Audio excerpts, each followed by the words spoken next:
Geoff Carson with CARSON WOODWORKS. One of my products, a trout net, requires thin strips to be ripped on a table saw of consistent thickness, then steam bent and glued together.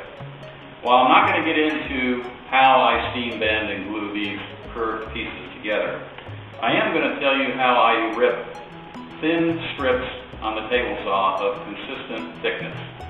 That is one of the problems I've had in the past, and I've developed a method which I think is one of the easiest to achieve consistent results.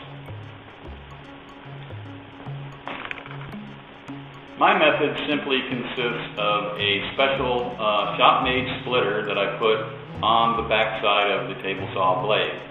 And this enables the thin strip that you are ripping to come off gently and smoothly and fall away from the blade so that the blade does not mar the surface in which I'm going to eventually glue these thin strips together. I'll show you how I install it on the table saw now. Okay, the first thing I'm going to do to set up the splitter is I'm going to take a board that I just ripped to width. I'm going to put it back in the position that it was when I made the last cut on this edge. And then I'm going to take the splitter, and my splitter is nothing but a piece of scrap. It's about 1 inch wide on this end. It's straight on this edge. This is the edge that's going to be towards the fence on the table saw.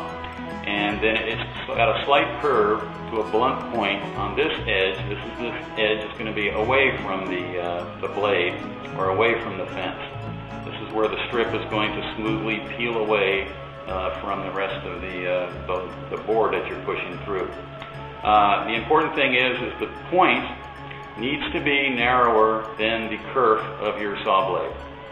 And basically all I'm going to do is clamp this, a straight edge, against the board here.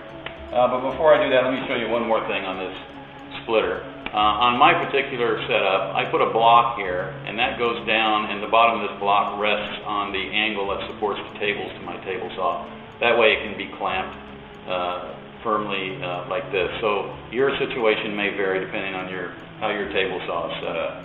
Okay, so I'm going to put this right here, and I'm going to put a spacer in between the board and the splitter of a business card width, and that just ensures that there's not going to be any friction between the board and the splitter. And I'm just going to clamp it in place. Then I'm going to remove the shims that I put in there, the business card. One thing to remember is to orient the clamp for the splitter so that it doesn't interfere with either side. It needs to be straight, exactly straight behind the splitter. Okay, the other thing to remember is this point on this end of the splitter needs to be in between each edge of that blade. It needs to be centered on the blade, in other words. That way, when the strip comes off, it's not going to snag on the point, or when you run the board through, it's not going to snag on this edge. After that, it's just a matter of making some cuts, and I'll show you how that goes.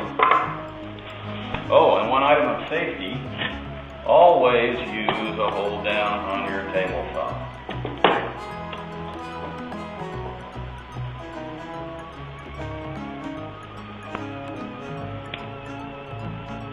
Okay, before I make the first cut, I need to adjust the fence because it's now set for the thickness of or the width of the board. I'm going to cut 1/8 inch strips here.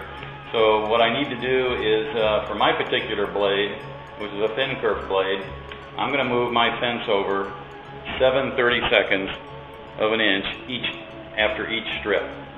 And it will be different on yours depending on the thickness of your blade.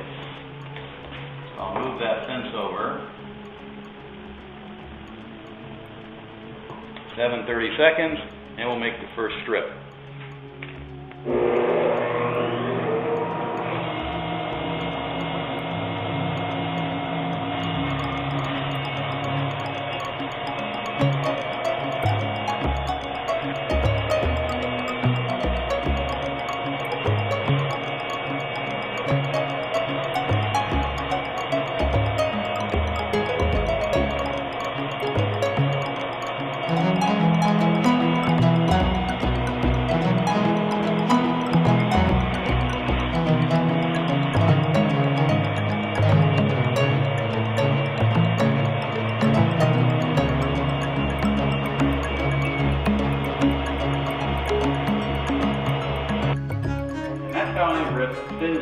on the table saw. Thanks for watching.